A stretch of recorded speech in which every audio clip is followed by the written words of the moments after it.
नमस्कार, मैं हूं आपकी एआई एंकर निधि। अमेरिका के राष्ट्रपति डोनाल्ड ट्रंप की टैरिफ नीतियों की वजह से ट्रेड वॉर का खतरा बढ़ रहा है। अमेरिका द्वारा यूरोपीय संघ पर 25% का भारी टैरिफ लगाने के कुछ घंटे बाद ही यूरोपीय संघ ने भी अमेरिका पर बड़ा धमाका किया। जी हाँ, टैरिफ को लेकर जारी बवाल अब लगातार बढ़ता ही जा रहा है। दरअसल यूरोपीय संघ ने भी अमेरिकी सामान पर टैरिफ लगाने का ऐलान कर दिया है। गुरुवार यानी आज से ये टैरिफ लागू हो जाएगा। बता दें कि अमेरिका द्वारा लगाए गए व्यापक टैरिफ के जवाब में कनाडा ने भी जवाबी कार्यवाही करते हुए स्टील और एल्यूमीनियम पर 25% का टैरिफ लगाने का ऐलान कर दिया है। कनाडा की वित्त मंत्री डोमिनिक लेब्लांक का कहना है कि डोनाल्ड ट्रंप के द्वारा हमारे प्रतिष्ठित इस्पात और एल्यूमीनियम उद्योगों को अनुचित तरीके से निशाना बनाया जा रहा है, इसलिए हम चुप नहीं बैठेंगे। ट्रंप की टैरिफ नीतियों के विरोध में जवाबी टैरिफ लगाया जाएगा। अमेरिका के प्रमुख बड़े व्यापारिक साझेदारों ने बगावत के सुर अपनाए तो ट्रंप ने भी बड़ी विरोधी कार्यवाही की है।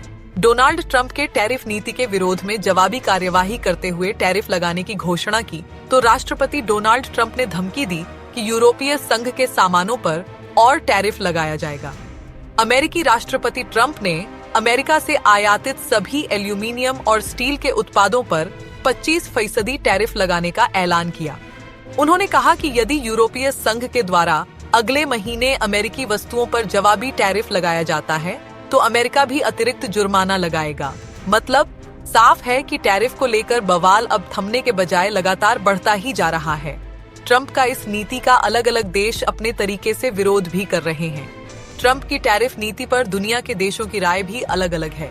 आयरिश प्रधानमंत्री माइकल मार्टिन अमेरिकी राष्ट्रपति ट्रंप के समर्थन में जाते नजर आ रहे हैं।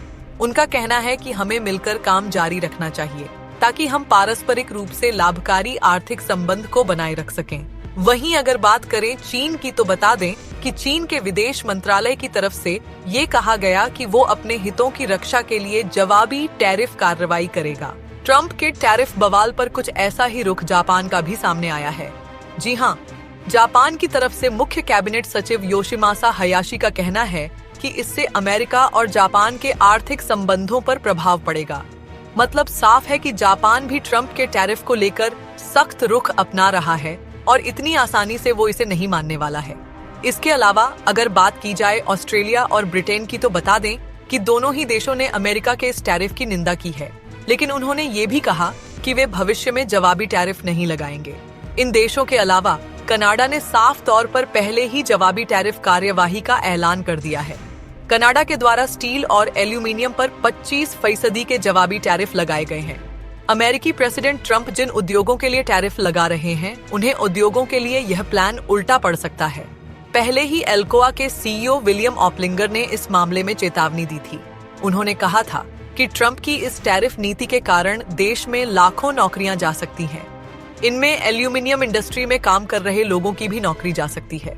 मतलब साफ है कि अब ट्रंप के इस बवाल से लाखों लोगों की नौकरियों पर भी खतरा मंडरा रहा है। ट्रंप के दूसरे कार्यकाल में पहली बार सभी देशों से स्टील और एल्यूमीनियम के आयात पर टैरिफ लगाया गया है। जानकारों का कहना है कि स्टील और एल्यूमीनियम पर टैरिफ लगाना एक जोखिम भरा दांव है। इससे अमेरिका के स्टील और एल्यूमीनियम उद्योगों को तो बढ़ावा मिल सकता है, लेकिन अमेरिकी निर्माताओं के लिए एक प्रमुख सामग्री की कीमतें बढ़ जाएंगी। ये बढ़ी हुई कीमत उपभोक्ताओं पर भी पड़ सकती है। इससे होने वाला नुकसान फायदे से ज्यादा हो सकता है। ये खासकर उन उद्योगों के लिए भी उल्टा पड़ सकता है जिन्हें बचाने के मकसद के लिए इसे लागू किया गया है। देश की सबसे बड़ी एल्यूमीनियम कंपनियों में से एक एल्कोआ के सीईओ ने पिछले महीने चेतावनी दी थी कि ट्रंप के टैरिफ से देश में नौकरियां 1 लाख जा सकती हैं। इनमें एल्यूमीनियम इंडस्ट्री की 20,000 नौकरियां भी शामिल हैं। इससे पहले ट्रंप ने केवल 3 देशों चीन, मेक्सिको और कनाडा पर ही टैरिफ लगाया था।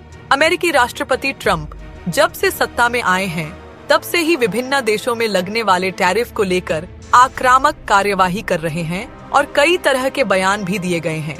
अब अमेरिका से आयातित सभी एल्यूमीनियम और स्टील के उत्पादों पर 25% टैरिफ लगाने का ऐलान भी किया गया है। उन्होंने कहा है कि यदि यूरोपीय संघ के द्वारा अगले महीने अमेरिकी वस्तुओं पर जवाबी टैरिफ लगाया जाता है तो अमेरिका भी अतिरिक्त जुर्माना लगाएगा।